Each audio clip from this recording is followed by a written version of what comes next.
যান্ত্রিক শহরের মানুষ যন্ত্রের মতোই ছুটে চলেছে প্রতিনিয়ত। প্রয়োজনে অপ্রয়োজনে ছুটে চলেছে সকলে, ভার্সিটির ক্যাম্পাসেও তাই। কিছু শিক্ষার্থী ছুটে চলেছে ক্লাস অ্যাটেন্ড করার জন্য, আর কেউ বা বাড়ি ফেরার তাড়ায়। পুরো ক্যাম্পাস জুড়ে ছড়িয়ে ছিটিয়ে আছে শিক্ষার্থীরা। ক্লাস টাইম শেষ করে অনেকে গ্রুপ ধরে বসে রয়েছে মাঠের সবুজ ঘাসের ওপর। নিত্যদিনের মতো অনেকে গানও ধরেছে, তবে অন্য সকল দিনের মতন আজ আর সেসব মন করল না রাফিদের। ভাদ্র মাসের গরমে নাজেহাল অবস্থা সকলের। তিন বন্ধু বটগাছ তলায় বসে আছে। বেশ কিছুক্ষণ যাবৎ ইফতি আর সাদি খেয়াল করছে তাদের প্রিয় বন্ধুর মুখে আজ কোনো রানী, কারণ জানতে চেয়েও বেশি সুবিধা করতে পারছে না তারা। হুট করে এক মেয়ে দৌড়ে উপস্থিত হয় সেখানে। পানি দে ইফতি, পানি দে। কপাল কুঁচকে পানি এগিয়ে দেয় ছেলেটা। সাদি বলল, হাঁপাচ্ছিস কেন? কি হয়েছে? দৌড়াতে হবে কেন? হেঁটে তো আসতে পারিস গাধি। তোরা ক্লাসে গেলি না কেন? জানিস ইরা কি বললো? রাদীপ তখনও নিরুত্তর। ইফতি আর সাদি একস্বরে জানতে চায়, কি বলল? জানিস বাড়ি থেকে নাকি ইরার বিয়ে ঠিক করেছে। ইরা তুখোর ছাত্রী, তার পরিবার বেশ শিক্ষিত। এখনই তার বিয়ে ঠিক করার কথা না। কি, কার সাথে, কবে, কখন? এ প্রশ্ন শুনে আঁকি মাথা চুলকায়। এই রে, সে তো আগে পিছে কিছু না শুনে এসে পড়েছে। মানে আমি তো বিয়ের কথা শুনি দৌড়ে এলাম তোদের জানাতে। কথা শোনা মাত্রই মাথায় গাঁটটা মারল ইফতি। শুধু শুধু কি তোকে গাভী বলি? সাদি বিরক্ত হয় ওদের কাণ্ডে, এগিয়ে যায় রাদিফের সামনে। কিরে, ইরার নাকি বিয়ে ঠিক হয়েছে? জানিস কিছু তুই? ছেলেটা তবুও চুপ। এবার খেপে গেল ইফতি। এই শালা, এই কার সুখে মন ব্রত পালন করছিস? কিরে, তোরা এত চেঁচামেচি করছিস কেন? ইতিমধ্যে ইরা এসে উপস্থিত হয় সেখানে। ইরাকে দেখে ইফতি এগিয়ে যায়। কি শুনছি তোর নাকি বিয়ে ঠিক হয়েছে? কার সাথে, কেমনে কি মামা? ইরা তাকায় বটগাছ তলায় বসে থাকা রাদিফের দিকে। ছেলেটা এদের কিছু বলেনি। ছোট এক শ্বাস ফেলে কিছু বলতে যাবে তার আগেই, কেন করলি এমনটা ইরা? তুই তো আমার দিকটা বুঝতে পারতিস, নিজ থেকে না করে দিতে পারতিস। জানিসই তো বাবার সামনে আমার কথা খাটে না। আমি আমার পরিবারের বিরুদ্ধে কিছু করতে পারবো না। লেখাপড়ার কথা বলে এড়িয়ে যেতে চেয়েছি, তবে লাভ কিছুই হয়নি। এদের কথোপকথনে ইফতি, সাদি আর আখি যেন নীরব দর্শক, কিছু বুঝতে পারছে না এরা কি বলছে। ধৈর্যের সীমা পেরিয়ে ইফতি চেঁচিয়ে ওঠে। কি হচ্ছে এখানে, বলবি কিছু? তার থেকে জোরে চিৎকার করে ওঠে রাদীপ। আমার সাথে বিয়ে ঠিক হয়েছে ইরার। তিনজনের মাথায় যেন বাজ পড়ল। এ কেমন কথা? এর জন্য সকাল থেকে রাদীপ মুখে তালাবদ্ধ করে রেখেছে। কারো মুখে রানী। নাদিয়ার সাথে আমার 3 মাসের সম্পর্ক ইরা। মেয়েটাকে কি জবাব দেব আমি? এই সিরিয়াস মুহূর্তে নাদিয়ার কথা ওঠায় তেলে বেগুনে জ্বলে ওঠে সাদি। তুই ওই নাদিয়া পাদিয়ার সাথেই ইরার তুলনা করছিস? তোর প্রাণপ্রিয় সাদিয়া কতটা ধরে কতটা ছাড়া হিসাব আছে? রাদীপ রাগ করে কিছু বলতে যাবে, কিন্তু ইরা থামিয়ে দেয়। দেখ রাফিদ, তোর আর নাদিয়ার সম্পর্কের কথা চিন্তা করেই আমি না করতে চেয়েছিলাম, কিন্তু রফিকুল চাচু আর বাবা নাকি আমাদের ছোটবেলাতেই বিয়ে ঠিক করে রেখেছিল। এরপর তো আর কথা চলে না। রাদীপ কিছু বলে না। রাদীপের মুখাবয়ব দেখে ইরার মন আকাশে মেঘ জমে। রাদীপের বাবা আর ইরার বাবা বন্ধু, সেই কারণেই রাদীপ আর ইরা ছোটবেলার বন্ধু। ছোটবেলায় রাদীপ আর ইরার বিয়ে ঠিক করে রাখা হয়েছিল, তবে তারা দুজন জানতোই না এই বিষয়ে। রাদীপ আর ইরা ছোটবেলা থেকে খুব ভালো বন্ধু, যাকে বলে বেস্ট ফ্রেন্ড। ইরার ভাবনার মাঝে ভেসে আসে রাদীপের কণ্ঠ। দেখ ইরা, তুই আমার বেস্ট ফ্রেন্ড। ছোটবেলা থেকেই আমরা বন্ধু। অন্য নজরে কখনো দেখিনি তোকে। নাদিয়াকে পছন্দ করতাম, এখন ওর সাথে সম্পর্ক। তুই কি সাজিয়াকে ভালোবাসিস? রাদীপকে কথা শেষ করতে না দিয়ে ইরা প্রশ্ন করে। ইরার এহেন প্রশ্নে রাদীপ চুপ করে যায়। নাদিয়া মেয়েটাকে ফার্স্ট দেখে ভালো লেগেছিল তার, পরে প্রেমের প্রস্তাব দিলে রাজি হয়ে যায় মেয়েটা। রাদীপ তো নিজের মধ্যে নাদিয়ার জন্য ভালোবাসা অনুভব করেনি কখনো। ইরা নিজের প্রশ্নের জবাব না পেয়ে বলতে থাকে, দেখ রাফিদ, নিজেকে সময় দে। তুই কি নাদিয়াকে সত্যিই ভালোবাসিস? যদি তাই হয়, আমি যে কোনো মূল্যে বিয়েটা ভেঙে দিব। বলেই আর দেরি না করে ব্যস্ত পায়ে হাঁটা ধরে। এখানে তার দম বন্ধ হয়ে আসছে। সাদি তাকিয়ে থাকে ইরার যাওয়ার পানি। আর কেউ জানুক আর না জানুক, সে তো জানে ইরা সে স্কুল জীবন থেকেই রাদীপকে পছন্দ করে।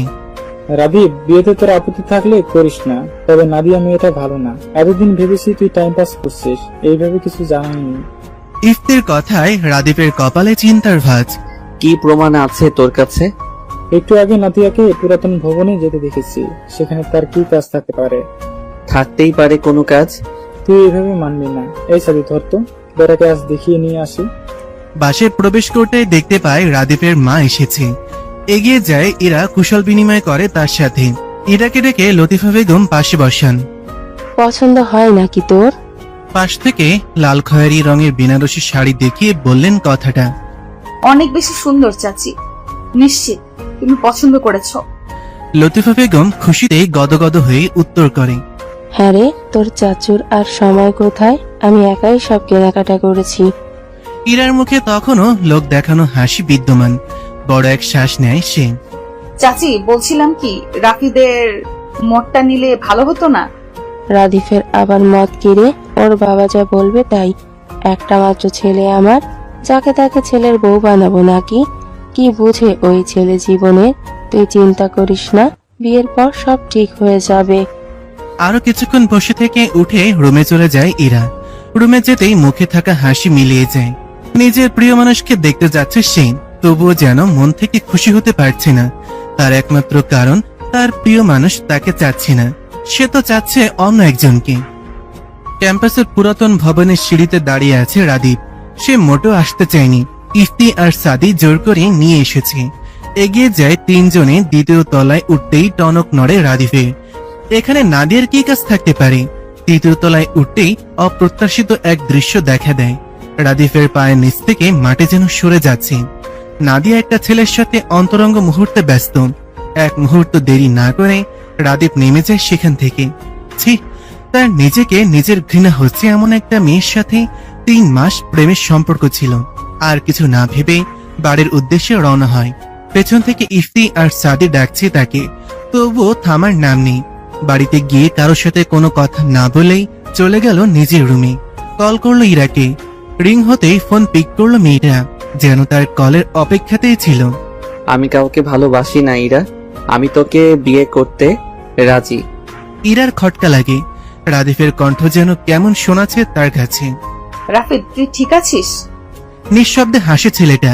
ইরার এই স্বভাবটা ছোটবেলা থেকেই। মেয়েটা কেমন করে যেন সব বুঝে যায়। হ্যাঁ, আমি ঠিক আছি, তবে তোর সাথে সামনাসামনি দেখা করা দরকার। টুকটাক কথা বলে ফোন রেখে দিল রাদীপ। দোতলা থেকে নিচে নেমে এলো। ছেলেকে দেখে শরবত হাতে এগিয়ে আসলেন। আঁচল দিয়ে ঘাম মুছে দেন। শোন, আজকে সন্ধ্যায় ইরাদের বাড়িতে যাব আমরা ডেট ঠিক করতে। বেশি সম্ভব শুক্রবারেই উঠিয়ে নিয়ে আসবো ইরাকে। আজই তো বুধবার, আর হাতে মাত্র একদিন। এত তাড়াতাড়ি কি আছে বুঝলাম না, একটু সময় দেবে তো আমাদের?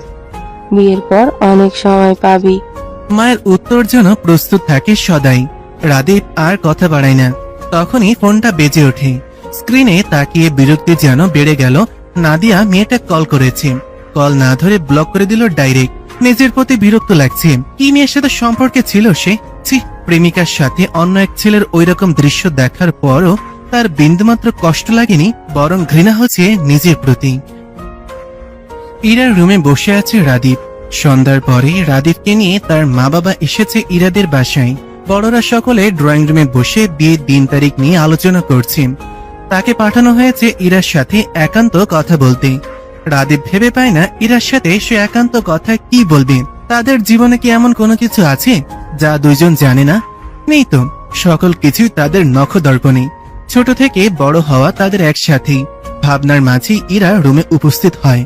চায়ের কাপ এগিয়ে দিতে দিতে বলে, নে তোর চা। উফ, এত গরম পড়েছে আজ।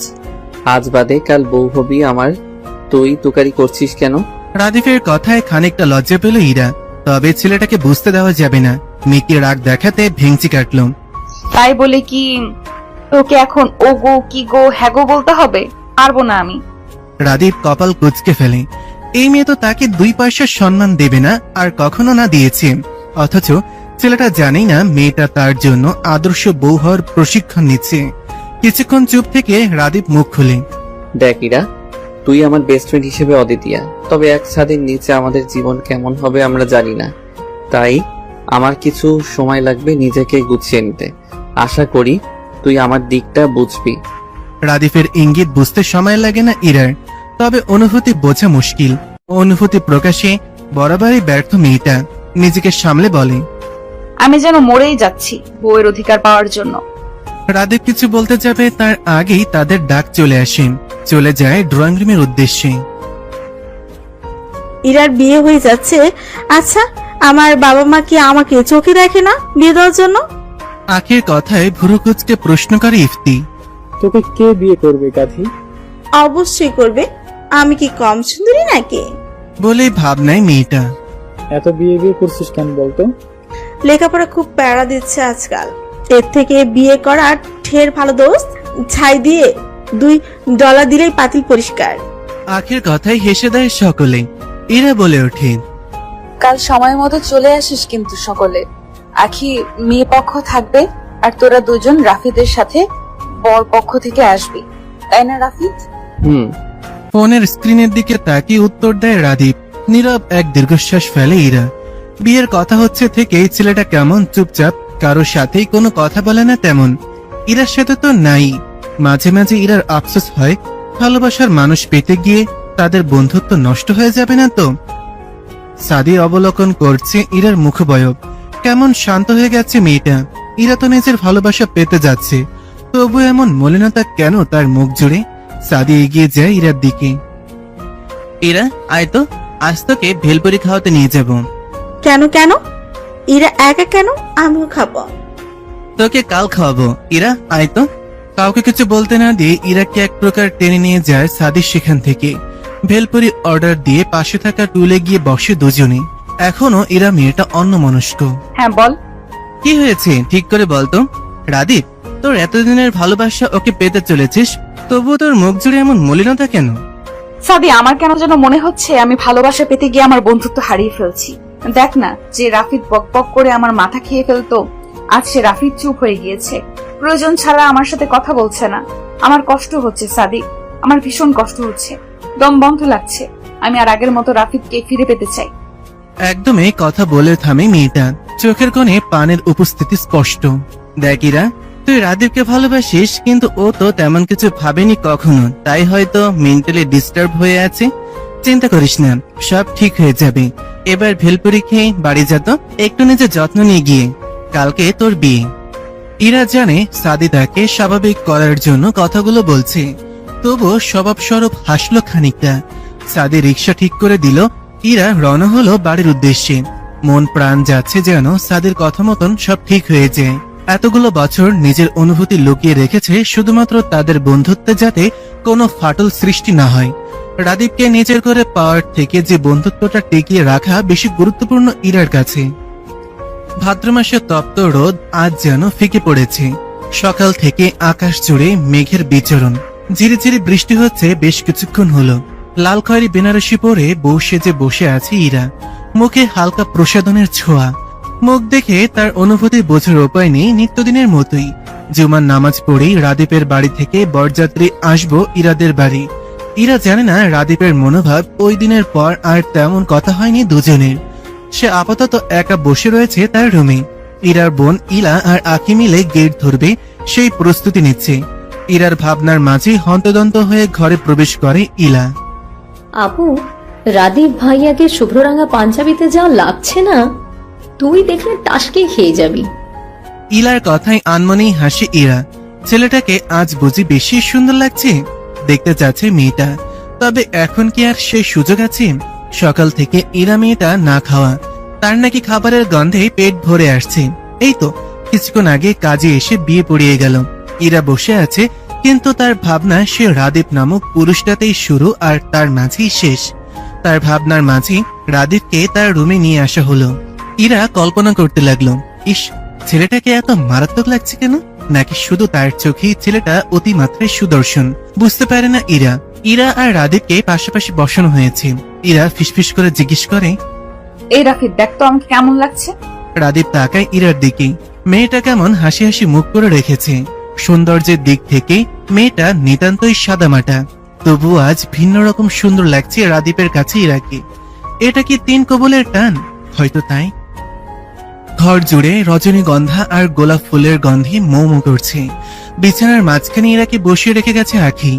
এখন তার কেমন অনুভূতি হওয়ার কথা বা কেমন অনুভূতি হচ্ছে কিছুই যেন ঠাওর করে উঠতে পারছে না মেয়েটা।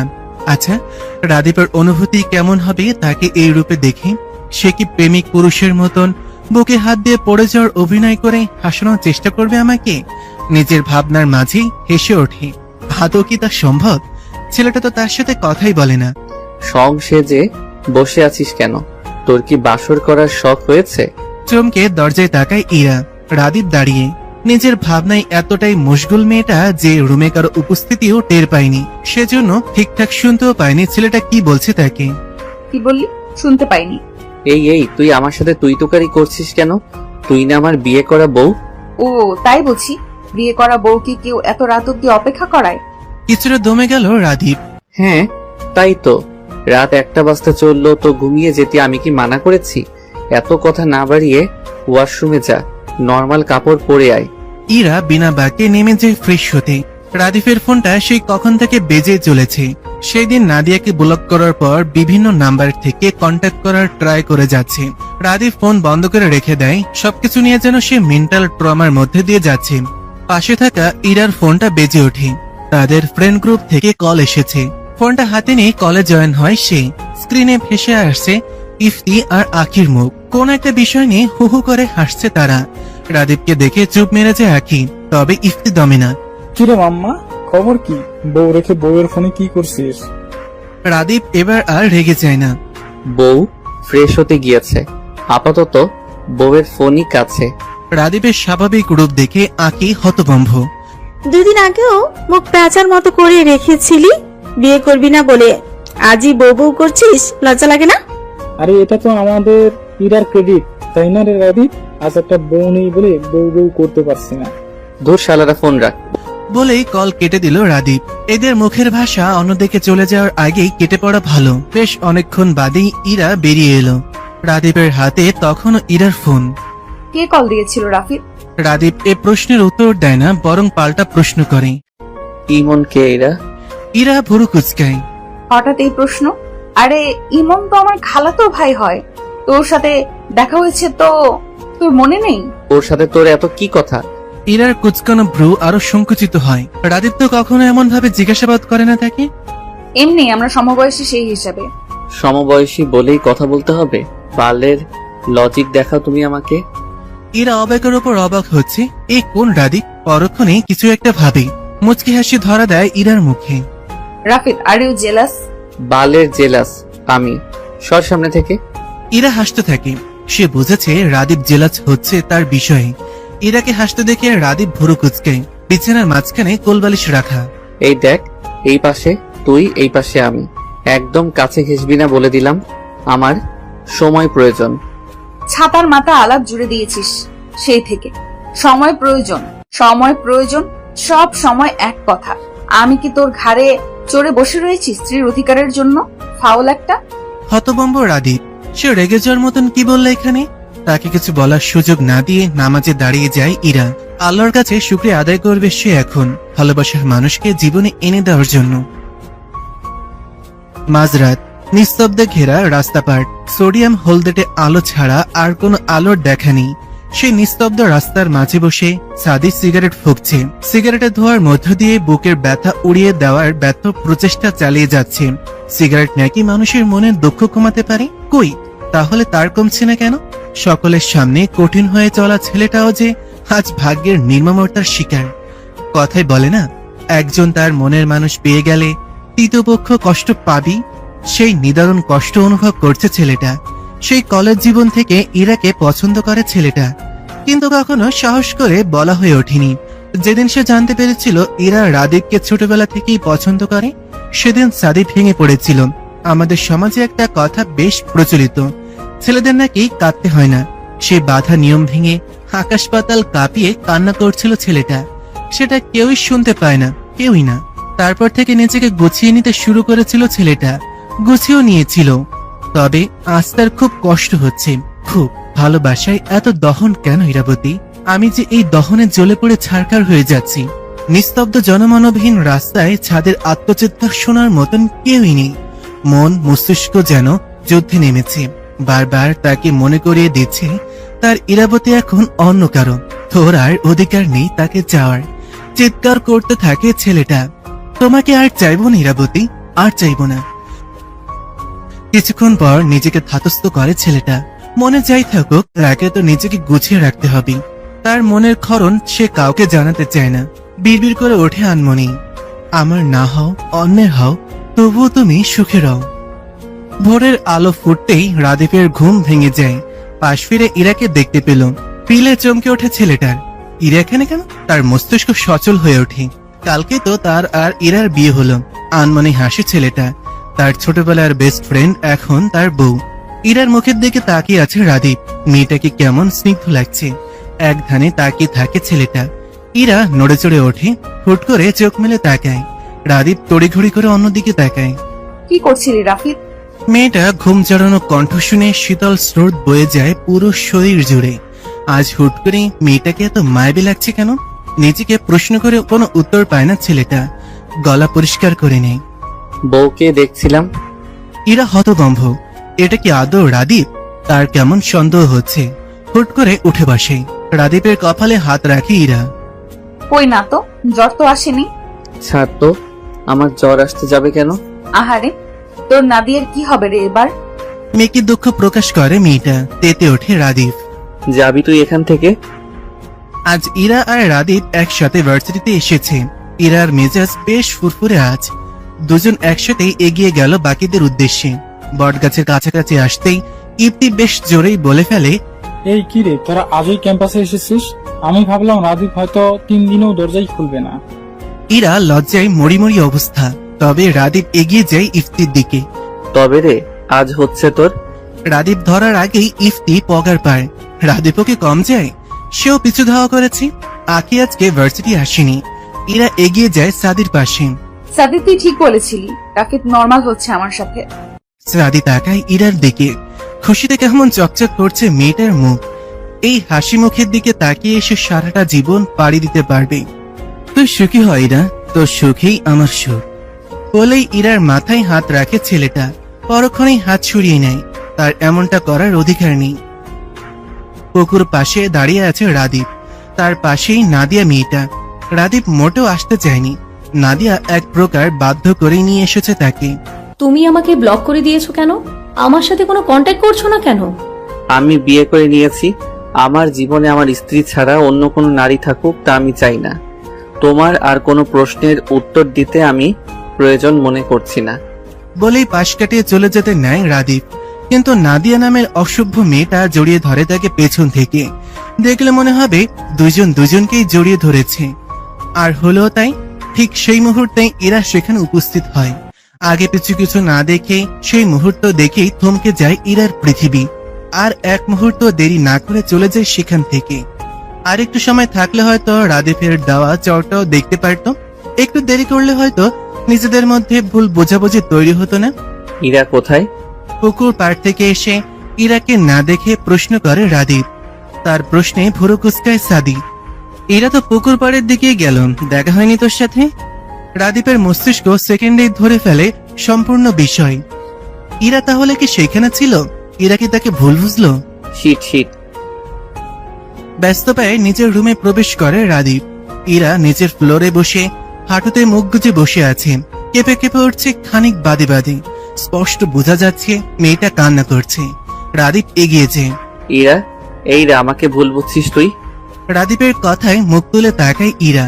ইরা সে বিধ্বস্ত মুখ দেখে রাদীপের বুক ধক করে উঠে যেন।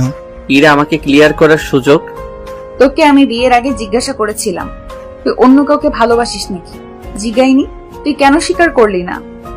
আজ আমার ওই দৃশ্য কেন দেখতে হলো? বল, কেন দেখতে হলো? শেষের কথাগুলো চিৎকার করে বলতে থাকে ইরা। সে যেন এখন নিজের মধ্যে নেই। রাদীপকে কিছু বলতে না দিয়ে আবার বলা শুরু করে। তুই যদি একবার স্বীকার করতি তুই অন্য কাউকে ভালোবাসিস, আমি কখনো তোর জীবনে আসতাম না। তুই কেন বললি না আমাকে? ইরা, আমার সাথে ওর কোনো সম্পর্ক নেই। সম্পর্ক নেই?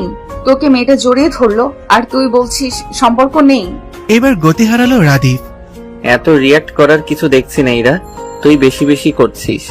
ওর সাথে সম্পর্ক ছিল, আজ শেষ করে দিয়ে এসেছি। হুট করেই ইরা হাসতে থাকে যেন পৃথিবীর সবচেয়ে মজার জোকস শুনেছে সে।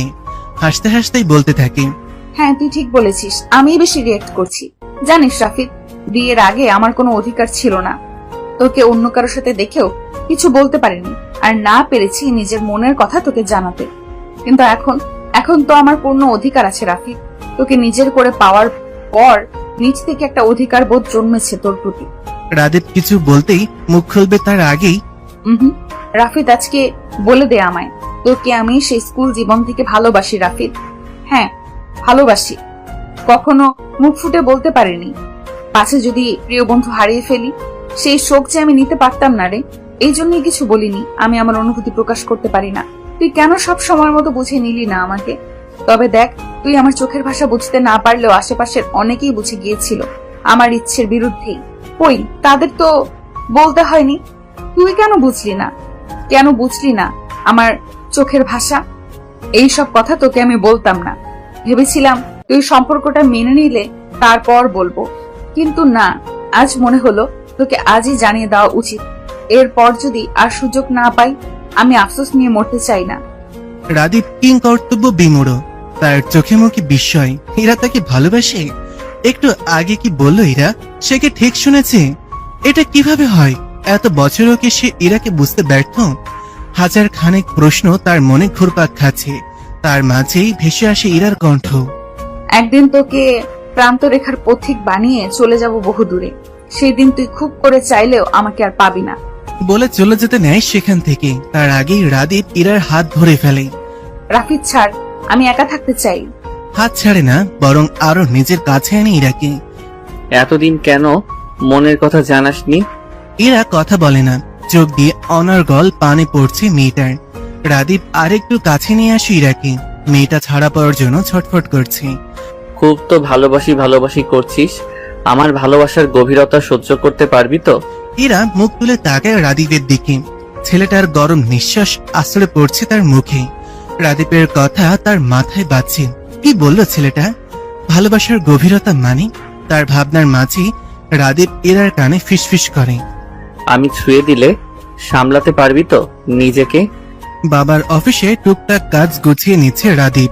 যতই হোক, বইয়ের হাতের খরচের টাকা বাবার কাছ থেকে নেওয়াটা তার আত্মসম্মানে পাচ্ছে।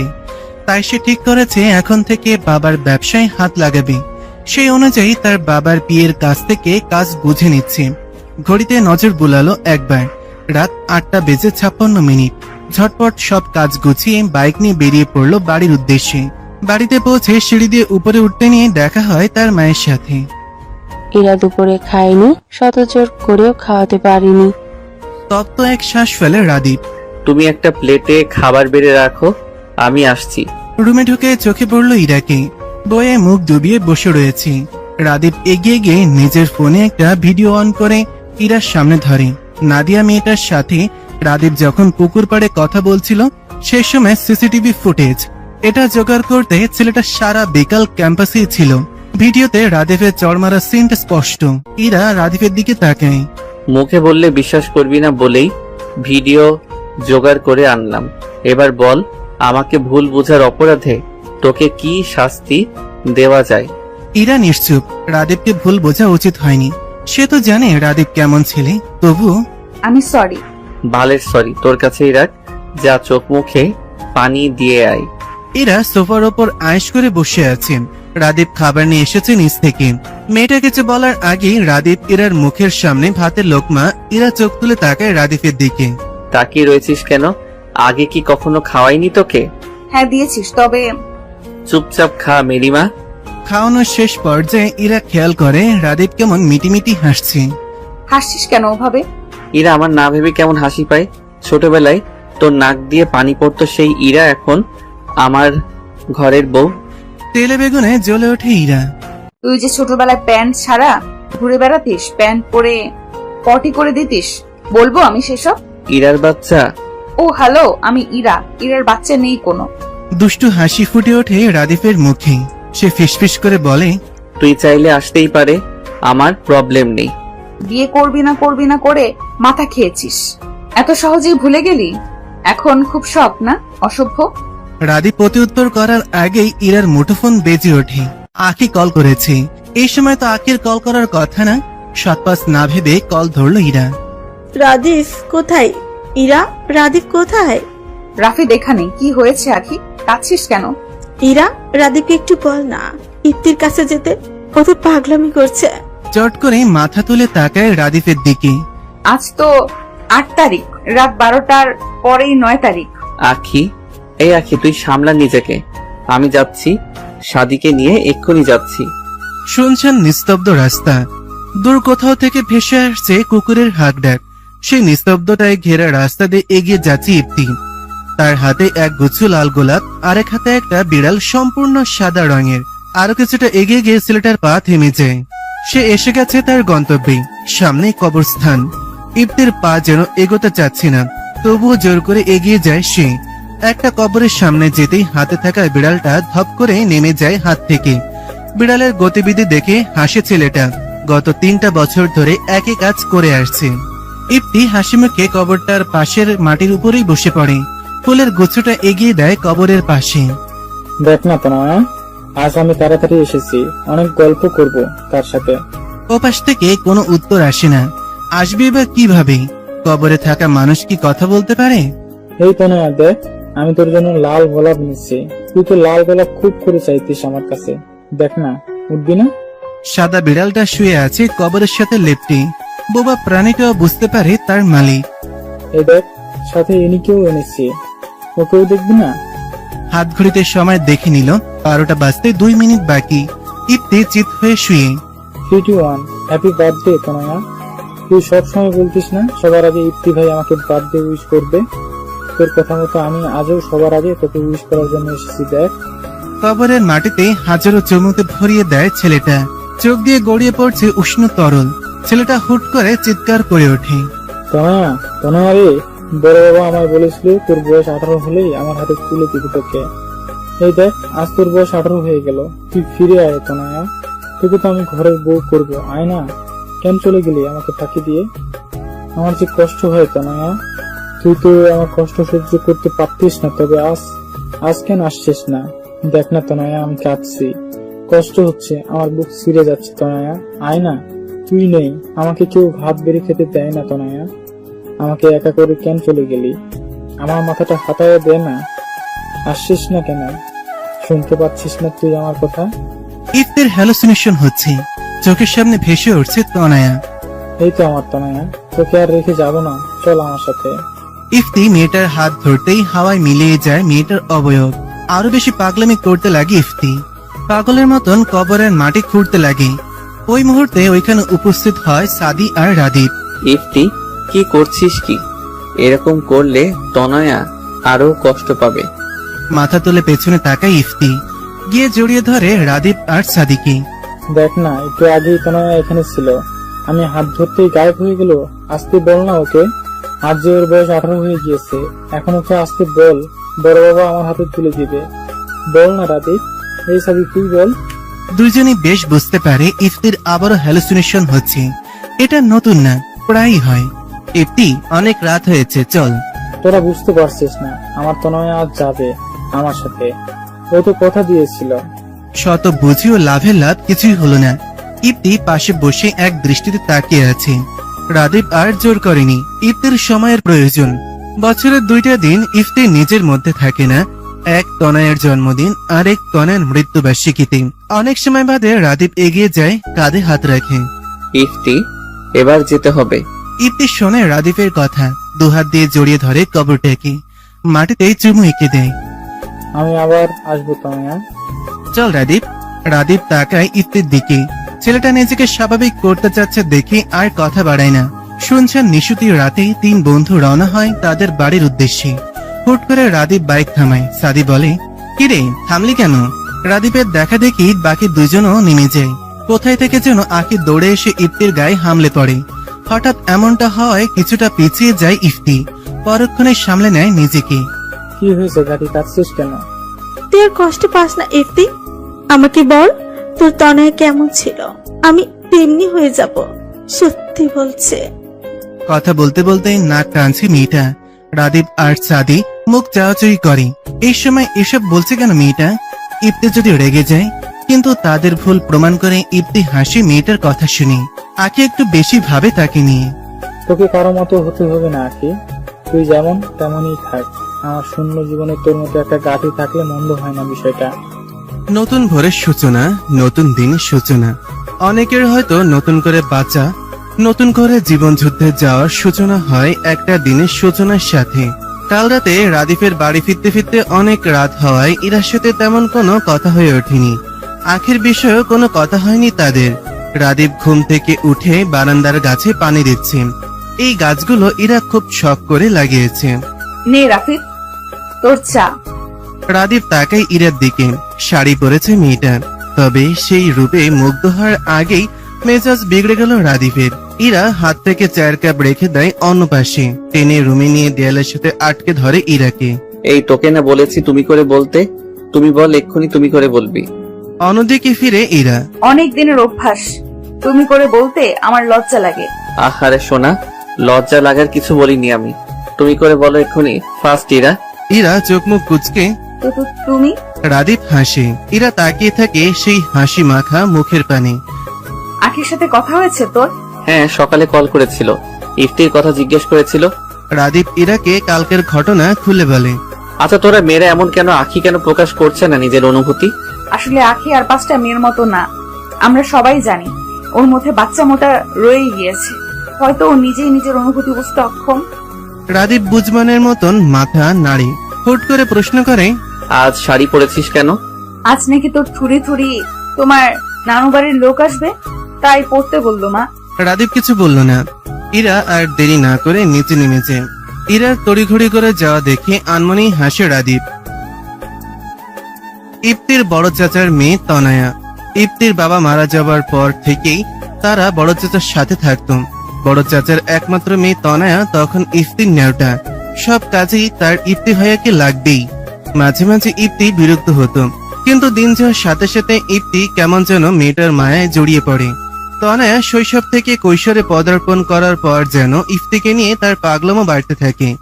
একদিন হুট করে বাবার কাছে গিয়ে বলেই ফেলল ইফতিকে এসে বিয়ে করবে।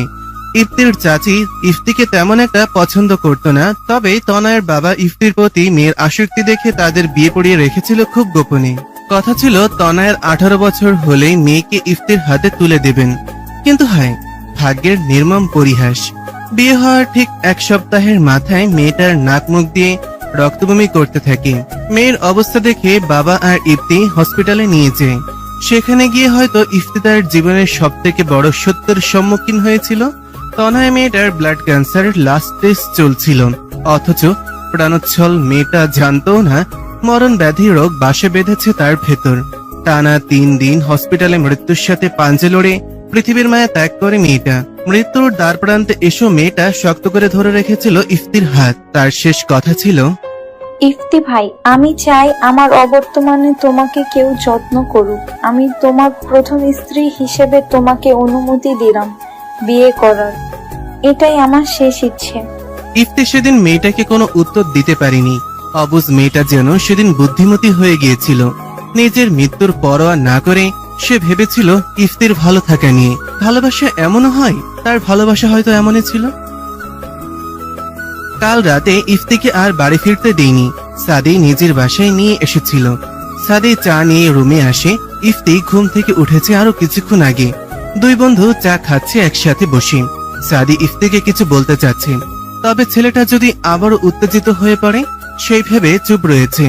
7-5 না চিন্তা করে বলেই ফেলল, দেখ ইফতি, অনেক বছর তো হলো, এবার নিজেকে নিয়ে কিছু ভাব, গুছিয়ে নে জীবনটা। আমি নিজেকে গুছিয়ে রেখেছি সাদি, তবে বছরের 2টো দিন আমি নিজের মধ্যে থাকি না, আর না কখন থাকতে পারবো। আখির দিকটা একটু ভেবে দেখলে হয় না? আখি কি চায় ও তো নিজেই জানে না, নিজের অনুভূতি সম্পর্কে এখনো অবগত নয়। ওর থেকে বেশি হয়তো আমি নিজেই জানি ওর অনুভূতি। তাহলে তুই নিজ থেকে কিছু করছিস না কেন? ইফতি পূর্ণ দৃষ্টিতে তাকায় সাদির দিকে। তুই পেরেছিস নিজের মনে অন্য কাউকে জায়গা দিতে? সাদি বিস্ময় নিয়ে ইফতির দিকে তাকায়। নিজের অনুভূতি প্রকাশ করবি না, তাই বলে কি তোদের কিছুই আমি বুঝতে পারি না? ইফতি, তুই ভুল বুঝছিস, তেমন কিছুই না আসলে। ইরাকে ভালোবাসিস না? অস্বীকার করতে পারবি? বাসতাম, তবে এখন আর বাসি না।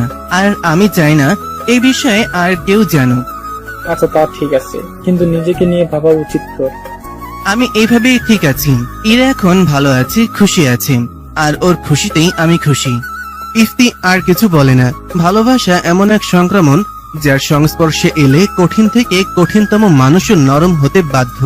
ভালোবাসা মানুষকে যেমন বাঁচতে শেখায়, ঠিক তেমনি অনেকে মৃত্যুর দিকে ঠেলে দেয়। নিজের ভালোবাসার মানুষের সুখের কথা চিন্তা করে সাদির মতন হাজারো প্রেমিক পুরুষ নিজ ভালোবাসা বিসর্জন দিয়ে দেয় নির্দ্বিধায়। ইস, কি নিদারুণ বিসর্জন, কি নিদারুণ ভালোবাসা। অফিসের কাজ শেষ করে রাদীপ বাড়ি আসছে। রাস্তার পাশে ফুলের দোকান দেখে হুট করে বাইক ব্রেক করে নামে। দাঁড়িয়ে ভাবতে থাকে, আচ্ছা যদি ইরার জন্য ফুল নিয়ে যায়, মেয়েটা কি খুশি হবে? নিজের ভাবনায় রাদীপ এবার নিজেই অবাক। ইরা সবসময় নিজে থেকে তার কাছে ফুল চেয়ে নিত। আজ সে নিজেই ইরার জন্য ফুল কিনতে আগ্রহ প্রকাশ করছে। বিয়ের পর কিছু কি বদলায়নি তার মাঝে? এই তো বদলেছে অনেক কিছু। রাদীপ তার অনুভূতি ঠাওর করতে পায় না মাঝে মাঝে। আবার সে এত ভাবতেও চায় না। জীবন তো তাকে ভালোই রেখেছে। বন্ধু হিসেবে ইরার জুড়ি মেলা ভার। রাদীপ জানে স্ত্রী হিসেবেও ইরা অপূর্ব। নির্দিষ্ট ফুল খুঁজতে একটু দেরি হলেও কয়েক দোকান ঘুরে ইরার সব থেকে পছন্দের ফুলটাই নিল রাদীপ। ইরা গুনগুন করে গান গাইছে আর বিছানা ঠিক করছে। একটু আগে তাদের বন্ধুদের গ্রুপে কথা হয়েছে। ইফতি নিজেকে সামলে নিয়েছে, আর আখি সে তো আগের মতোই। কখন কি করে সে নিজেই বুঝে না। আনমনেই হাসি ইরা। বন্ধুদের মধ্যে আখির বিষয়ে সকলেই জানে যে ইফতিকে এসে পছন্দ করে, শুধু মেয়েটা কখনো তা স্বীকার করে না। হাতের কাজ শেষ করে ড্রয়িং টেবিলের সামনে যেতেই তার নাকে এক সুন্দর সুবাস আসে। খুশি হয়ে যায় মেয়েটা। এটা তো দোলন চাপার ঘ্রাণ। পরক্ষণে মেয়েটা ভীত হয়। আশেপাশে তো দোলন চাপা ফুলের গাছ নেই, এত রাতে সে ফুলের ঘ্রাণ পাচ্ছে কেন? দরজা ভেতর থেকে লাগানো। রাদীপ দরজা নক করে, তবে কোনো সাড়া নেই। আবার দরজা নক করবে তার আগেই দরজার লক খুলে যায়। ইরা চোখ মুখ খিচে এক প্রকার চেঁচিয়ে ওঠে, ভূত ভূত। ইরা, ভূত কোথায় দেখলি? এটা তো আমি। রাদীপের কথা শুনে যেন প্রাণ ফিরে পায় মেয়েটা। তুই এসেছিস, এত দেরি করলি কেন? জানিস একটু আগে তেনারা দোলন চাপা ফুলের গ্রান নিয়ে এসেছিল। রাদীপের ভুরু কুচকে যায়। তার আনা দোলন চাপা ফুলের ঘ্রাণ পেয়েছে ইরা, সে সেটা নিশ্চিত। তবে তেনারা? এই মেয়ে আস্ত এক ভীতু। পেছনে রাখা হাতটা বাড়িয়ে দেয় ইরার সামনে। তুই এসেছিস দোলন চাপা? সত্যি তুই এনেছিস আমার জন্য? না, তোর জন্য আনিনি, পাশের শেওড়া গাছের পেতনির জন্য এনেছি। দে দিয়ে আসি। যত সব। ভাবলাম একটু প্রেমী পুরুষের মতো হাঁটু গেড়ে বসে ফুল দেব। ছ্যা ছ্যা ছ্যা, সেসব কি আর আমার কপালে আছে? সর সামনে থেকে। ইরা রাদীপের কোনো কথাই কানে নিল না। সে তার প্রিয় দোলন চাপা পেয়েছে প্রিয় মানুষের কাছ থেকে। এর থেকে কি আর চাওয়ার থাকতে পারে তার? রাদীপ তাকিয়ে আছে ইরার দিকে। মেয়েটা বাচ্চাদের মতন প্রাণোচ্ছল হয়ে গেছে ফুল পেয়ে। ইরা তাকাতেই নিজেকে স্বাভাবিক করে জিজ্ঞাসা করেন, তুই না বলেছিলি নানুরা আসবে? কই দেখলাম না তো। কাল আসবে বললো মা। রাদীপ আর কথা বাড়ায় না, ফ্রেশ হতে চলেছে। ইরা তাকিয়ে থাকে রাদীপের দিকে। ছেলেটাকে স্বাভাবিক স্বামী হতে চাচ্ছে হয়তো, তাই না হলে যে রাদীপকে বলে কয়ে ফুল নিতে হতো, সেই রাদীপ নিজ থেকে তাকে ফুল এনে দিল আজ। ইরার খুশি যেন আজ বাদ মানে না। ইরা ড্রেসিং টেবিলের সামনে রেখে দেয় ফুলগুলো। তার স্বামীর দেওয়া প্রথম উপহার বলে কথা। সূর্য যেন আজ নিজের পূর্ণ তেজ দিয়ে কিরণ ছড়াচ্ছে চারপাশে। ভ্যাপসা গরমে নাজেহাল অবস্থা পথচারীদের। তাদের মধ্যে ইলাও অন্যতম। কলেজের কিছু কাজে বের হয়েছিল বাড়ি থেকে, তা না হলে এই গরমে সে জীবনেও বের হতো না। মেয়েটা বিপাকে পড়ল রাস্তা পার হতে গিয়ে। শহরে বেড়ে ওঠার পরও রাস্তা পার হতে পারে না ইলা। রাস্তায় আর কেউই নেই যে অন্যজনের সাথে পার হয়ে যাবে। খানিক বাদে কানে আসে তাকে উদ্দেশ্য করে বলা গুটি কয়েক শব্দ। এখন রাস্তা পার হওয়া শিখলে না মেয়ে? শব্দের মালিকানা খুঁজতে পেছনে ফিরে দেখতে পায় সাদি দাঁড়িয়ে। ইলা লজ্জা পায় খানিকটা, মাথা নিচু করে নেয়। এর আগেও একদিন সাদি তাকে রাস্তা পার করে দিয়েছিল স্কুলে থাকতে। এবারও কেন এই লোকের সামনেই পড়তে হবে? হুট করে সাদি ইলার হাত ধরে রাস্তার ওপারে নিয়ে যেতে থাকে। ইলার কি হলো সে জানে না। সে তো তাকিয়ে আছে সাদির ধরা হাতের দিকে। এই কেমন অনুভূতি? সে তো পরিচিত নয় এসবের সাথে। মনে হচ্ছে পেটের তলদেশে রঙিন প্রজাপতিরা সুড়সুড়ি দিয়ে যাচ্ছে। তার অযাচিত ভাবনার মাঝে মানবটা হাত ছেড়ে দেয়। তার ভাবনার সুতাও ছেড়ে যায়। রাস্তা পার হতে শিখো মেয়ে, প্রতিবার কিন্তু আমি থাকবো না বাঁচানোর জন্য। থাকলে মন্দ হয় না। মুখ ফসকে বেরিয়ে গেল কথাটা কেমন। ইলা অপ্রস্তুত হয়ে পড়ে। ইলার কথাই হেসে ওঠে ছেলেটা। বেশ কথা শিখে গেছে দেখছি। ইলা কি শুনলো সাদির কথা? সাদ কি জানি, সে তো ওই মানবের হাসি মাখা মুখের দিকে তাকিয়ে। পুরুষ মানুষের হাসি এত সুন্দর হয়? মেয়েটা কি আগে কখনো এমন হাসতে দেখেনি তাকে? দেখেছি তো, তখন কেন এত মুগ্ধতা প্রকাশ পায়নি? নিজের ভাবনার কোনো উত্তর পায় না ইলা। ইলার এক ধ্যানে তাকিয়ে থাকায় খেয়াল করে কিছুটা শব্দ করলো সাদি। মেয়েটা ভাবনার জগৎ থেকে বাস্তব জীবনে টপকে পড়লো। কি এত ভাবো? প্রেম করছো নাকি আজকাল? আর কোথায় যাচ্ছিলে? এতগুলো প্রশ্ন অগ্রাহ্য করে উত্তর দেয়। কলেজে যাচ্ছিলাম ভাইয়া, আজ তাহলে আসি। কথা শেষ করতেই পা চলতে থাকে, যেন কত ব্যস্ত সে। সাদি তাকিয়ে থাকে মেয়েটার যাওয়ার পানে। মেয়েটাকে লজ্জা পেল। ইলা হুট করে পেছনে ফেরে। আপনার হাসি মারাত্মক সুন্দর। মেয়েটা আর দেরি করে না, হুট করে দৌড়ে চলে যেতে থাকে। কিছু কিছু সময় মনের অবদ্ধ ইচ্ছাগুলো পূরণ করতে হয়, যেমনটা ইলা করলো। এদিকে সাদি হতভম্ব, আনমনে বিড়বিড় করে বলে, মেয়ে মানুষ পিথাগোরাসের উপপাদ্যের চেয়েও জটিল। সকাল থেকে ইরা শাশুড়ির সাথে রান্নাঘরে। রাদীপ আজ ভার্সিটি গিয়েছে। রাদীপের নানু বাড়ির সবাই আসবে আজ নতুন বউ দেখতে। সেই সুবাদে ইরার বাড়ির সবাইকেও দাওয়াত করা হয়েছে আজ। রাদীপ আসার সময় ইফতি, সাদি আর আকিকে সাথে করে নিয়ে আসবে। সেসবে তোড়জোড় চলছে সকাল থেকে। সব রান্না রাদীপের মা একা হাতে করলো, ইরা হাত লাগিয়েছে তাতে। রান্নার কাজ প্রায় শেষের দিকে, তখন ডোরবেল বেজে ওঠে। লতিফা বেগম ব্যস্ত পায়ে ছুটে গেলেন। ইরাও বেরিয়ে এলো রান্নাঘর থেকে। হাঁটো ছুঁই ছুঁই ওয়েস্টার্ন ড্রেস পরা এক মেয়ে জড়িয়ে ধরে আছে লতিফা বেগমকে। ইরাকে দেখে লতিফা বেগম কাছে ডাকলেন। ইরা এদিকে আয়, পরিচয় করিয়ে দেই, ও হচ্ছে আমার ভাইয়ের মেয়ে লিজা। ইরা এগিয়ে গিয়ে কুশল বিনিময় করলো, তবে মেয়েটা বোধহয় খুব বেশি খুশি হলো না ইরার উপস্থিতিতে। রাদীপের নানি এগিয়ে যায় ইরার কাছে। এমা, তুমি এখনো সকালের বাসি পোশাক পরোনি কেন মেয়ে? বাড়ি থেকে কিছু শিক্ষা পাওনি নাকি? স্বামীর সাথে এক বিছানায় ঘুমিয়ে সেই কাপড় না পাল্টে কেমনে ঘুরে বেড়াইতেছো? তিনি আগের যুগের মানুষ, তবে সব দিকেই তার চোখ থাকে সব সময়। মায়ের কথায় পরিবেশ স্বাভাবিক করতে লতিফা বেগম বললেন, আসলে মা, কাজের চাপ ছিল তো, তাই আমি বলেছি পরে গোসল দিতে। ইরা যা তো মা, এখন ঘরে গিয়ে ফ্রেশ হয়ে রেস্ট নে। রাদীপের নানু বাঁকা চোখে তাকালেন ইরার দিকে। তার নজর বুঝিয়ে দিচ্ছে তিনি মোটেও ইরাকে পছন্দ করছেন না। শাশুড়ির আদেশ পাওয়া মাত্রই আর দেরি করে না ইরা। এখান থেকে গেলে যেন হাঁপ ছেড়ে বাঁচবে সে। বাড়ি থেকে আমার বিয়ের কথা বলছে। কালে হাত দিয়ে মন মরা হয়ে কথাটা বলে আখি।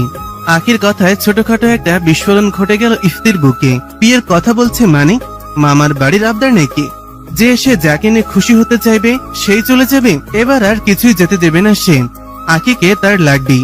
ওই গাধিটার ভিত্তিহীন কথাবার্তা না শুনলেই তার জীবন তো অচল হয়ে পড়বে। তবুও ইফতি চুপ করে থাকে। ইফতিকে চুপ করে থাকতে দেখে সাদি মুখ খুলে। তা মন খারাপ কেন? তুই তো সেদিন বললি বিয়ে করতে চাস। ইফতি খুব করে চাচ্ছে এবার অন্তত মেয়েটা কিছু বলুক, তারপর সে সামলে নেবে। কিন্তু মেয়েটা তার আশায় এক বালতি জল ফেলে দেয়। বিয়ে হয়ে গেলে তো তোদের সাথে আড্ডা দেওয়া হবে না। আমি যে তোদের সাথে কথা না বলে থাকতে পারবো না। এবার মুখ খুলে রাদীপ। তো তুই এক কাজ কর, আমাদের গ্রুপের কাউকে বিয়ে করে ফেল, তাহলে ইরার মতো তুইও সব সময় আড্ডা দিতে পারবি। আকি এবার সরু চোখে ইফতির দিকে তাকায়। আবারও ছেলেটার দৃষ্টি শীতল। হতাশ মেয়েটা, হতাশ। প্ল্যান অনুযায়ী শেষ কথাটা বলেই ফেলে। আমাকে কি বিয়ে করবে? এই সাদি, বিয়ে করবি আমায়? মুখের কথা বলতে একটু দেরি হলো, আখির গালে কষিয়ে চড় মারতে একটুও সময় নেয় না ইফতি। আখির সাথে সাথে হতভম্ব সাদি আর রাদিফও। ইফতিকে হাইপার করে সত্যি বলাতে চেয়েছিল, কিন্তু এতে হিতে বিপরীত হয়ে গেল। এক প্রকার চেঁচিয়ে ওঠে ইফতি। ছেলে খেলা পেয়েছিস? যাকে পেতে চাইবো একবার একজনের জীবন ছেড়ে চলে যাবে, আবার আরেকজন নিজ থেকে আমার সামনে অন্যের হতে চাইবে। তোকে আমি জ্যান্ত কবর দিব শালি। চোখ মুখ ভিজে দাঁড়িয়ে আছে আখি, তবুও সে দমে যায় না। আজকে সে শুনবেই ইফতির মুখ থেকে। নিজেকে ধাতস্থ করে, তুই তো তনয়কে ভালোবাসিস। হ্যাঁ হ্যাঁ বাসি, আমি তনয়াকে ভালোবাসি, কিন্তু তোকে আমার লাগবেই লাগবে, সেটা হোক তোর ইচ্ছায় কিংবা ইচ্ছার বিরুদ্ধে। কান্নার মাঝে হেসে দেয় মেয়েটা। স্থান কাল সময় না ভেবেই ঝাঁপিয়ে পড়ে ইফতির বুকে। ইফতিও টেনে নেয় বক্ষ গহব্বরে, এই গাধিকে তার লাগবেই। এদের কাণ্ড দেখে সাদি আর রাদীপ হেসে কুটি কুটি অবস্থা। দুপুরবেলা হয়, এদিকটায় শিক্ষার্থীর সংখ্যা একেবারেই নগণ্য, তাই এদের সুন্দর মুহূর্তটা নষ্ট করতে না দিয়ে অন্যদিকে এগিয়ে যায় দুই বন্ধু।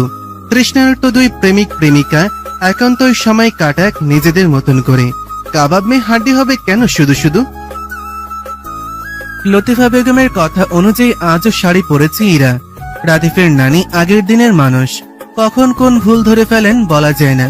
নিজে পছন্দ করে ছেলের বউ এনেছে সে, অন্য কেউ তার খুদ ধরুক তা তিনি মোটেও চান না। শাওয়ার থেকে বেরিয়ে কানে এলো কলিং বেলের আওয়াজ, তার মানে বাড়ির সকলে চলে এসেছে। খুশিতে আত্মহারা হয়ে ছুটে যেতে চায় নিচে, কিন্তু হাই কপাল, এরার একটা বদ অভ্যাস, সে চুলের পানে ঝরায় না কখনো। চুল থেকে গড়িয়ে পানি পড়ছিল মেঝেতে, দেখতে না পেরে পিছলে পড়ে গেল মেয়েটা।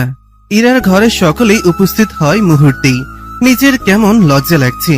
এর মধ্যেই নানি শাশুড়ি বলে বসলো, কি মেয়ে বউ করে এনেছিস দেখ, বলেছিলাম শুনলি না আমার নাতনিটা। ভদ্রমহিলার কথা শেষ করতে দেয় না লতিফা বেগম। হয়েছে মা, নিচে যাও সবাই, আমি আসছি। একে একে সবাই নিচে চলে যায়। ইরার ভীষণ খারাপ লাগলো নানির কথাটা। মা বিশ্বাস করো, আমি বেলের আওয়াজ পেয়ে তাড়াহুড়ো করে যাচ্ছিলাম, খেয়াল করিনি এখানে পানি। শাসনের সুরে ধমকে ওঠে লতিফা বেগম। চুল দিয়ে টপ টপ করে পানি পড়ছে, মুছিস নি কেন? আজ তো অল্পতেই রক্ষা পেয়েছিস, বড় কিছু হলে তখন। ইরা চুপ থাকে, এটা তার অন্যতম একটা বদভ্যাস। ইরাকে চুপ থাকতে দেখে, কাল থেকে আমি নিজে তো ট্রেনিং নেব, একদম স্ট্রিক্ট শাশুড়ি হয়ে যাব বলে দিলাম।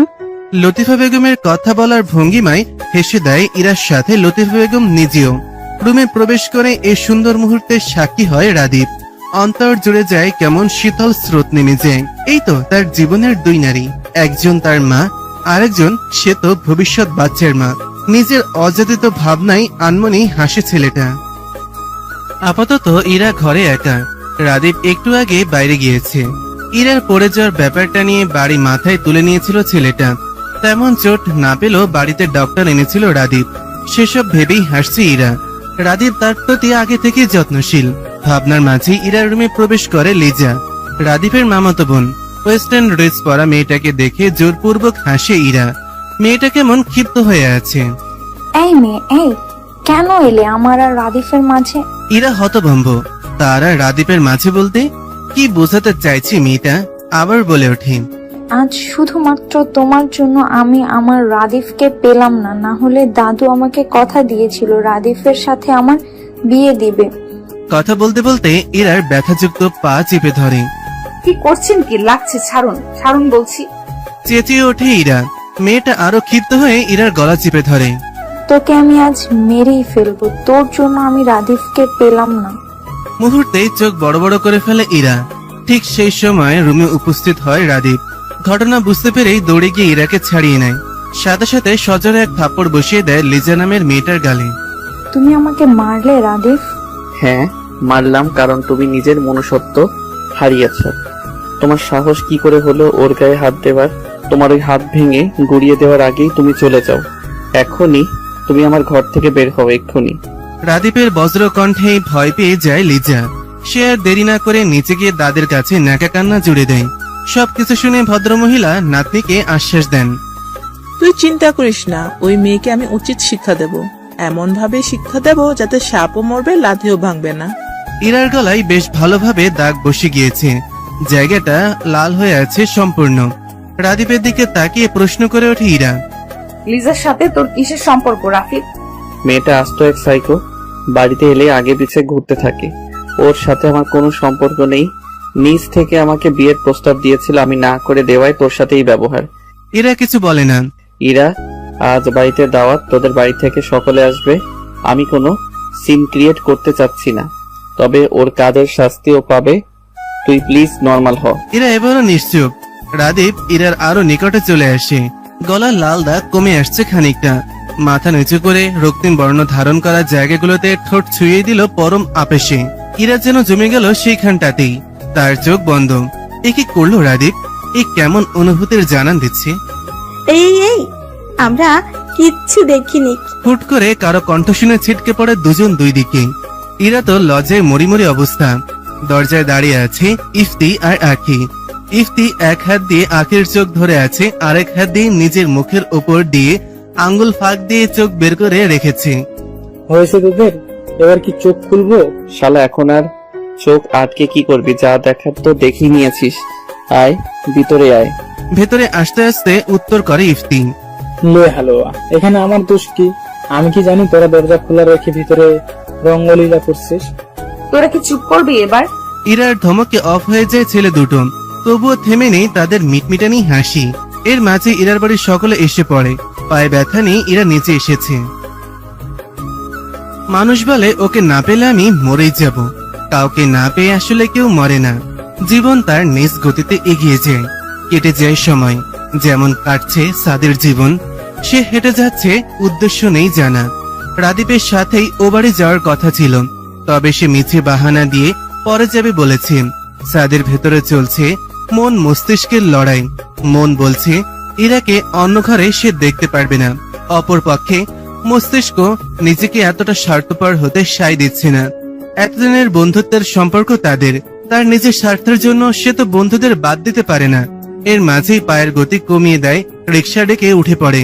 উদ্দেশ্য রাদীপের বাড়ি। জীবনে আর যাই হোক, বন্ধুত্ব বাদ দেওয়া যাবে না।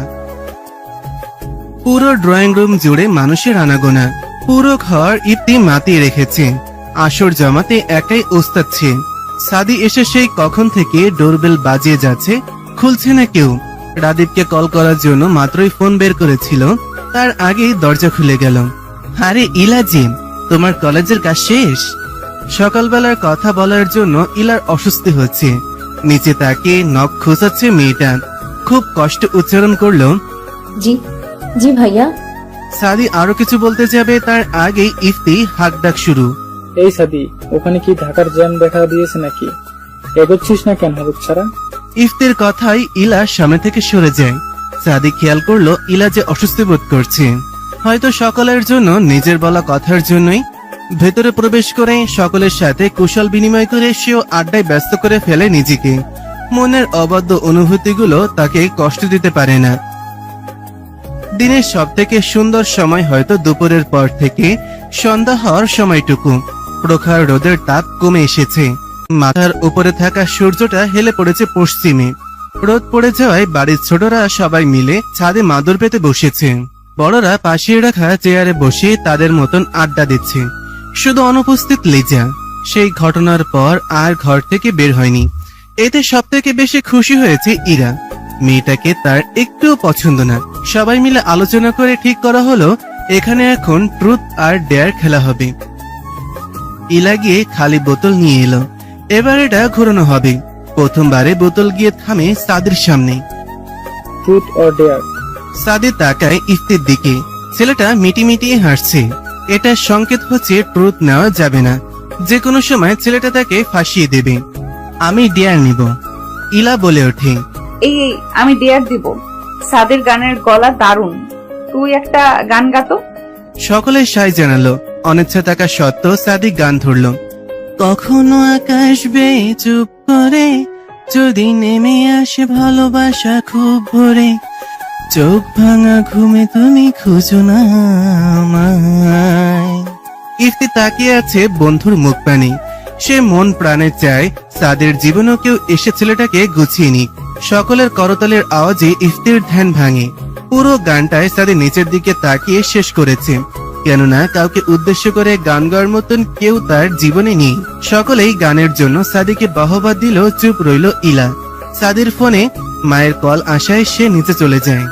ইরার মা ইয়াসমিন বেগম ছোট মেয়েকে বললেন, ইলা নিচে যা তো, নাস্তা ভেজে রেখে এসেছি আমরা, নিয়ে আয়। মায়ের আদেশ পেয়ে ইলা নিচে আসে। রান্নাঘর থেকে নিয়ে আসে ভেজে রাখা স্প্রিং রোল আর সিঙ্গাড়া। সাদি বাড়ি থেকে ফোনে কথা বলে ভেতরে আসছে দেখে হাতের বাটিগুলো ডাইনিং টেবিলের ওপর রাখে। আপনার গানের গলা অসম্ভব সুন্দর। সাদি ফোনের ওপরে চোখ রেখে হাঁটছিল বিধায় ইলাকে খেয়াল করেনি। কণ্ঠ শুনে তাকালো। নে, তোমার কাছে দেখছি আজকাল আমার সবই সুন্দর লাগছে, ব্যাপার কি বলতো? ইলা চুপসে যায়। সে তো ভাবেইনি যে এভাবে তাকে ধরে ফেলবে। ইলাকে চুপ থাকতে দেখে সাদি আবার বলে, যে রাস্তায় আসতে চাইছো সময় থাকতেই ফিরে যাও মি, না হলে। সাদের কথা সম্পূর্ণ হওয়ার আগে সেখানে রাদিফের নানি উপস্থিত হয়। তোরা কে কোথায় আছিস দেখে যা, বাড়িতে কি সর্বনাশ হলো রে। কে কোথায় আছিস দেখে যা, এই ছেলে মেয়ে দুটো কি করছে, ছি ছি ছি ছি ছি। মহিলার কথা শুনে যেন বজ্রপাত হলো ইলা আর সাদের ওপর। সে কি ইঙ্গিত দিচ্ছে? ইলা আর সে তো শুধু কথা বলছিল, তাদের মধ্যে যথেষ্ট দূরত্ব ছিল। তবে ওনার কণ্ঠ শুনে রফিকুল সাহেব, শামসুল সাহেব সহ সকলে হন্তদন্ত হয়ে নিচে নেমে আসে ছাদ থেকে। ইয়াসমিন বেগমকে দেখে রাদিফের নানি কেকিয়ে ওঠে। মেয়েকে কি শিক্ষা দিয়েছ? ছি, বোনের বাড়িতে এসে এসব করছে। নিজের মেয়েকে নিয়ে এসব কটূক্তি মোটেও সহ্য করলেন না ইলার বাবা শামসুল হক। কি করেছে আমার মেয়ে? এসব কি বলছেন আপনি? তোমাদের মেয়ে ভাতারের সাথে এখানে রঙ্গলীলা করছিল, আমি হাতে নাতে ধরেছি। এসব ভাষা শুনে সাদি আর চুপ থাকতে পারল না। কি যা তা বলছেন আপনি? আমরা এখানে দাঁড়িয়ে কথা বলছিলাম। একটা মেয়ে হয়ে অন্য একটা মেয়েকে এমন মিথ্যা অপবাদ দিতে আপনার বাচ্ছে না? লতিফা বেগম এগিয়ে যান মায়ের দিকে। মা, তুমি বোধহয় ভুল দেখছো। সাদিকে ছোট থেকে দেখছো না? ইলা আমাদের নিজের মেয়ের মতোই, ওরা কোনো খারাপ কাজ করতে পারে না। আমি চোখে কম দেখতে পারি, কিন্তু লিজা ও কি চোখে কম দেখবে? ওই তো আমাকে ডেকে নিয়ে এলো। হ্যাঁ, আমি ওদের খুব বাজে অবস্থায় দেখেছি, ভাষায় প্রকাশ করার মতো না। নিচের দিকে তাকিয়ে শুধু অশ্রু ফেলছে ইলা। এবার আরো ডুকরে কেঁদে উঠল। নিজেকে নিয়ে এসবও শুনতে হচ্ছে তাকে। এতক্ষণ চুপ থাকলো, এবার ইয়াসমিন বেগম গিয়ে মেয়ের গালে চড় মারতে লাগলেন এলোপাথাড়ি। আন্টি, কি করছেন কি? ওর কোনো দোষ নেই, আপনারা ভুল বুঝছেন। ইয়াসমিন বেগম তবুও থেমেনি, নিজেও কাঁদছেন তবুও থামছেন না। শামসুল হক এগিয়ে গিয়ে ছাড়িয়ে নিলেন। পাগল হয়ে গেলে তুমি? নিজের মেয়ের প্রতি বিশ্বাস পাচ্ছ না? আমার মেয়ে এমন কোনো কাজ করতে পারে না। হ্যাঁ হ্যাঁ, আমি জানি আমার মেয়ে কেমন, কিন্তু আজ যে কালি ওর গায়ে লাগানো হলো, এর কি হবে? বুঝতে পারছো কিছু তুমি? এবার মৌন থাকে শামসুল হক। তার আদরের মেয়ে কখনো এসব কাজ করতে পারে না। সাদের মাথা কাজ করছে না। এসব কি হচ্ছে? মহিলা কেন মিথ্যা বলে মেয়েটার জীবন জটিল করে দিচ্ছেন? আমি এই বাড়িতে থাকতে এই অপকর্ম সহ্য করব না, কিছুতেই না। ইয়াসমিন বেগম এগিয়ে গেল সাদের কাছে। বাবা, আমার মেয়েটাকে বিয়ে করবে? ইরা বোনকে ধরে রেখেছে। মেয়েটার দু চোখ ফুলিয়ে ফেলেছে। আপু, এই আপু, বিশ্বাস কর, আমি কিছু করিনি। ইরা বোনকে আশ্বস্ত করতে কিছু বলতে যাবে, তার আগেই কানে আসে মায়ের কথা। মা, বলছোটা কি? ওরা নির্দোষ। রাদীপ বুঝে উঠছে না আসলে কি হচ্ছে। তার মধ্যেই ইরার মায়ের এ কথায়, মা, আমার বন্ধু এমন কিছু করতে পারে না, আপনি বিশ্বাস করুন। বিশ্বাস করি বাবা, আমি আমার মেয়েকেও বিশ্বাস করি। আমি জানি আমার মেয়ে কখনো খারাপ কিছু করবে না, কিন্তু আজ ঘর ভর্তি মানুষের সামনে আমার মেয়েকে মিথ্যে অপবাদ দেওয়া হয়েছে। এক কান দুই কান হতে হতে একসময় সবাই জেনে যাবে। আমার মেয়ে ভেঙে পড়বে যদি উল্টাপাল্টা কিছু করে বসে। আমি সহ্য করতে পারবো না বাবা। ইয়াসমিন বেগমের কথায় ঘর জুড়ে নীরবতা ছেয়ে যায়। সাদি ভেবে পাচ্ছে না এই মুহূর্তে তার কি করা উচিত। শামসুল হক চুপ করে আছেন, তার মানে এতে ওনার সম্মতি রয়েছে। এক কোণে দাঁড়িয়ে আছে লিজা আর তার দাদি। তাদের দুজনের মুখে হাসি যেন উপচে পড়ছে। লিজা যখন সাদি আর ইলাকে একসাথে কথা বলতে দেখেছিল, তখন সে তার দাদিকে এই বুদ্ধি দিয়েছিল।